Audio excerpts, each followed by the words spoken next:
This is our State of the Technology presentation for blood flow augmentation and resuscitation. And Dr. Joe Holley is here to share his insights and expertise on this very fascinating area of resuscitation technology.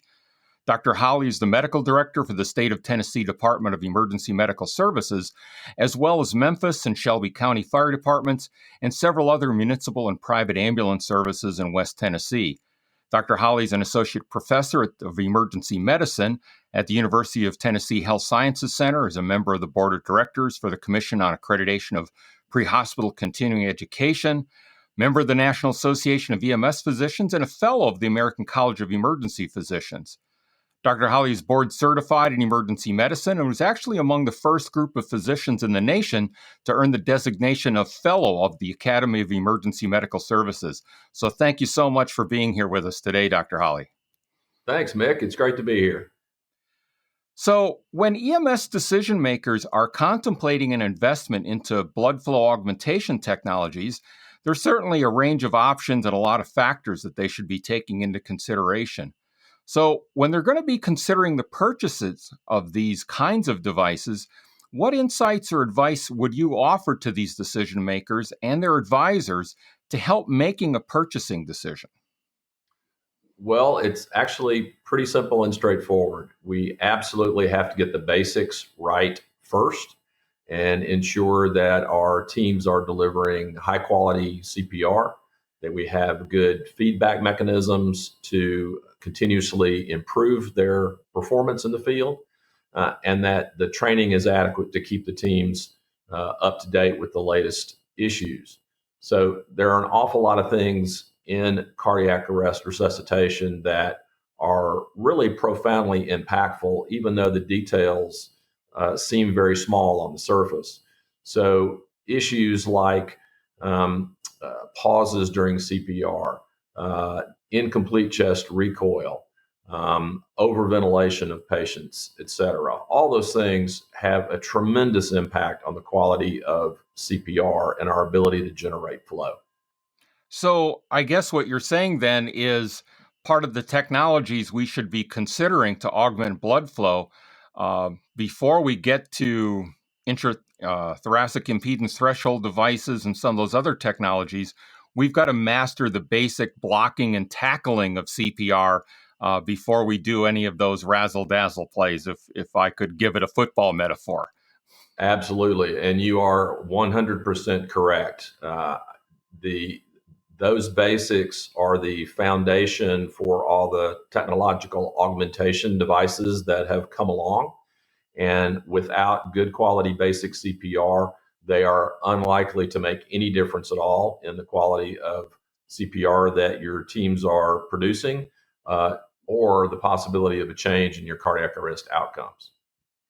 So with that in mind, what technologies would you recommend or reflect on what people should be looking for to just optimize their basic CPR technique with rate, recoil, depth, those sorts of things? So I think to address those issues in basic CPR, there are some good technologies that are already out there, and I consider these really as part of the augmentation of flow discussion, because instantaneous feedback devices on compression depth, compression rate, pauses, and recoil are incredibly important to ensure that the teams are doing the best quality CPR that they can do. So concepts like the use of metronomes, for example, feedback devices on your actual compression depth and rate that we've seen with many of the CPR add-on products that are coming out with today's monitor defibrillators. Vitally important to ensure that whoever is on the field has a methodology to know that they are in the sweet spot, as you would like to reference, toward ensuring that all those aspects of CPR are exactly where they need to be. And then on top of that, you begin to build these additional pieces that truly make a huge difference in the ability to generate flow. But without that, you're unlikely to see much difference. So, staying within that basic realm, let's also talk a little bit about ventilation, because that obviously has a big impact on blood flow as well. Any thoughts about the sorts of things that people might look to help them optimize ventilation so as not to impede flow? Great point. You're right there. So I think that from a ventilation standpoint, information about the not only tidal volume that you're delivering, but particularly the rate and concerns over breath stacking, et cetera. I think there's great value in tidal CO2 as it gives you a great insight into not only the ventilation component, but even some of the circulatory component. You have to wash that CO2 back around to the lungs to be able to pick it up on the end-tidal CO2 monitor. So those kind of things become extremely important in ensuring that we do not overpressurize the chest. And any thoughts about manometers or metronomes for ventilation? I think those are great ideas. The inline manometers are really helpful to ensure that we do not generate high peak pressures or that we generate those changes in pressure too quickly. Understand that the lungs can only respond so fast, and we tend to uh, get a little aggressive in our ventilation technique because the ventilation bag is ready to respond very quickly. It springs right back and it's ready for another breath, but the lungs take quite a bit more time to respond, and we have to be cautious and gentle in how we perform our ventilations. Yeah, I've often thought that maybe the crews need beta blockers a little bit to kind of keep their epinephrine under check, particularly when they're ventilating. Uh, Another thing that comes to mind with maintaining blood flow is, if, say, we have a patient in refractory ventricular fibrillation. Either we just can't get them out, but they're remaining very coarse, seem to be very viable. They've got a great end-tidal CO2, or maybe they're kind of going in and out, and it gives us a reason to suspect that maybe they need to get into the PCI center to really resolve the underlying cause of their continued fibrillation. And I've always had concern about maintaining blood flow during the transport phase. So, any suggestions on maintaining blood flow in those circumstances? Great question and a huge issue. So, I think one of the caveats to really appreciate here is that manual CPR is extremely difficult to do in the back of a moving ambulance. And it's not particularly safe for those that are performing it. And as we frequently see, they're hanging by one hand to steady themselves and they're pumping with the other hand. But the data basically says that CPR is extremely ineffective, which is why we've begun to focus our efforts on aggressive resuscitation on the scene with the hopes of transporting a patient who's got ROSC. However, in the situation that you described, where we really do need to move on to higher levels of care so that we can get additional interventions that are not available in the field, then I think we need to find ways to perform CPR in a more mechanical fashion. And by that, I mean more consistently, that does not require trying to steady itself in the back of an ambulance, et cetera. And I think that's the real plus for mechanical CPR devices. They maintain consistency, they maintain depth, rate, et cetera, and they stay with the patient as opposed to a paramedic, for example, trying to steady himself from taking turns at 50 miles an hour and maintaining all of those important parameters around high quality CPR. As we kind of get from the basic blood flow optimization techniques into mechanical CPR and some a little bit more sophistication and technique, what are your thoughts about intrathoracic impedance threshold devices and their role in trying to augment blood flow during resuscitation? I think the ITD is a powerful tool in the augmentation of pressure changes. So, if I could take just a moment to give a really basic explanation for how we generate flow in CPR, it's actually quite simple. It is related to differences in pressure. And so if we can raise the pressure inside the chest and keep a low pressure inside the head, obviously we're trying to perfuse the brain and the heart, then we get flow from the chest to the head. The issue, I think, with standard CPR, and part of the reason for its inefficiency, is that when we let the chest recoil during standard CPR, the pressure there goes back to baseline. The pressure in the brain is still around baseline. And because we have virtually no differences in pressure there, we don't have great flow. And so we struggle to get blood out of the head and back into the chest. That's important because we need to empty the head of venous blood so there's room for arterial blood, and we need to fill the heart so we have something to pump and oxygenate the next time around. So the addition of the ITD allows a much deeper vacuum to form inside the chest, negative pressure or vacuum. And so that ability to generate negative pressure inside the chest now gives us a pressure differential between the baseline pressure that's in the brain and a negative pressure that's inside the chest. And that augments flow pretty significantly. It's really important for people to understand that device does exactly as it was designed to do in generating that negative pressure.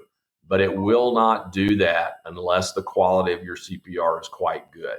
So folks who have trouble seeing changes in their cardiac arrest outcome data after the addition of a device like the ITD need to look really carefully at the quality of the CPR that their teams are doing. That is probably the reason you're not seeing improvements.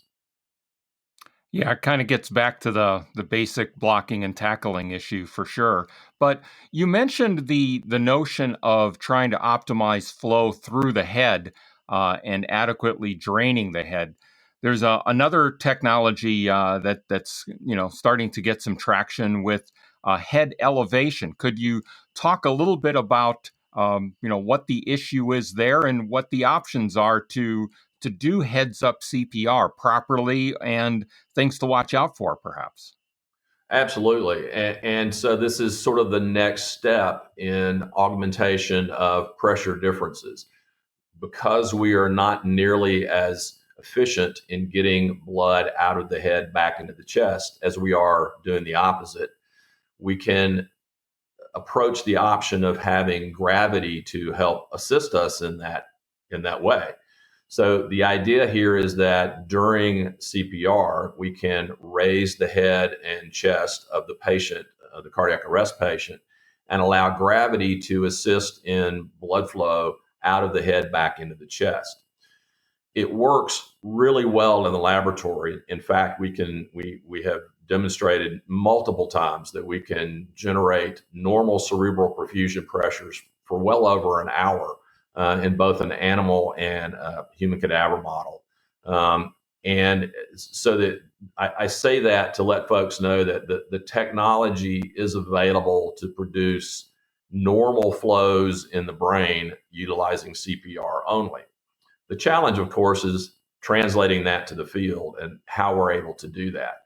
So the issues around heads up CPR or gravity assisted CPR are that there's a lot of important details related to, first of all, how fast you raise the head up, at what point during the resuscitation do you do so, how high does it go, and most importantly, ensuring that we are able to generate with our CPR an adequate pressure and flow to overcome the fact that we are having now to pump blood uphill, which we don't have to do in supine CPR.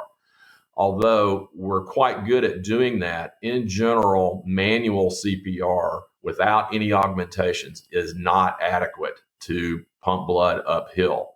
So if you're going to consider heads up CPR, first of all, make sure you got those basics done correctly. And then you're absolutely going to need augmentation to that, to your CPR, whether that's mechanical CPR devices plus the ITD, or the active compression decompression CPR devices plus the ITD. And then once you've got that down and refined, then the addition of the heads up component will make an additional difference in blood flow, outcomes, and patient survival. Yeah, so you mentioned the speed, position, et cetera. So several variables there. So is this something you could do by just raising the head on the stretcher, or is the technology necessary to appropriately implement that technique? I think the technology has the advantage of taking care of all those really important details for you. It's very easy to make those changes in head elevation too rapidly or at the wrong time or without proper priming, or to go too high or not go high enough. And so the technology incorporates all the specifics that we've learned in the laboratory to ensure that we are doing all of those actions at their optimum time, at their optimum amount and optimum rate. And it removes the concern for a provider on the scene who's quite busy doing all the other stuff to have to remember, oh, after 2 minutes, I'm supposed to raise them up this far and then this far and then that far, et cetera. So I think the technology there has huge advantages in that it removes all that decision making and concern over important details from the provider to allow them to focus on something else, and ensures that the optimum strategies are being utilized for the patient without any input except to start the Elegard machine, for example, which incorporates all those technologies in it. You simply start that machine and it takes care of everything else for you. And there was one other area of technology or devices that I also wanted to know if you could comment on briefly, and that's active compression decompression devices. And I think there's two flavors there. One attached to the CPR machine, and if my understanding is correct, that's not currently FDA cleared, but you can do manual active compression decompression. So could you comment a little bit on about that? Sure, I mentioned it briefly earlier, but I didn't explain it very well. So the concept behind active compression decompression CPR is that not only do we actively compress the chest like we do in standard CPR, but as opposed to allowing passive recoil of the chest, we instead actively lift and expand the chest with these devices. One is a handheld device with a suction cup component that adheres to the chest and assists in the lift and expansion. And then there's a version that's being worked on from the mechanical side of things to do something very similar. The advantages of that technology is that as we rapidly expand the chest, more so than in a passive way, we get even deeper vacuums inside the chest. And that creates even greater differences in pressure between the baseline pressure in the head and the negative pressure or vacuum inside the chest. And we improve blood flow even more than we do with standard CPR and passive recoil. So active compression decompression CPR needs to utilize the ITD to ensure that the vacuum is enhanced in the chest, and has shown itself to be extremely effective at generating excellent blood flow into the brain and excellent circulation. Great. So I think we've touched on a couple of the other questions that I had about best practices. You've kind of, inferred about that with making sure all of these details get done. And this is where those more choreographed strategies or pit crew CPR, if you will, have been helpful. And some of the pitfalls, which mostly seem to be based on this notion of, again, the basic blocking and tackling before you add on these other adjuncts and devices, because without that strong foundation, they don't work very well. So let's kind of wrap things up then. And if you could comment a little bit about what you might see from your perspective on the horizon with these kinds of technologies. Is there anything out there that you think has some particular appeal that people should be kind of keeping their eye on? Well, I think we'll see continued improvements in the technologies that we've been talking about, particularly in integration of these technologies with each other, so that mechanical CPR, for example, and head elevation are all essentially combined into one single unit. I think the addition or the enhancement of the recoil phase of CPR has a lot of promise to really improve the CPR quality that we're doing. It's speaking sort of to the larger picture and maybe less technology. It's very clear that high quality perfusion that we generate with these enhanced CPR techniques is the drug that we need for CPR. I think what we'll see is less and less and less impact from drugs as we improve the baseline perfusion and make the heart much more amenable to electrical energy or whatever else needs to be done to restore perfusion. Yeah, yeah. So I like that. That the better blood flow technique is the drug we're looking for. Well, Yeah, that's it really is.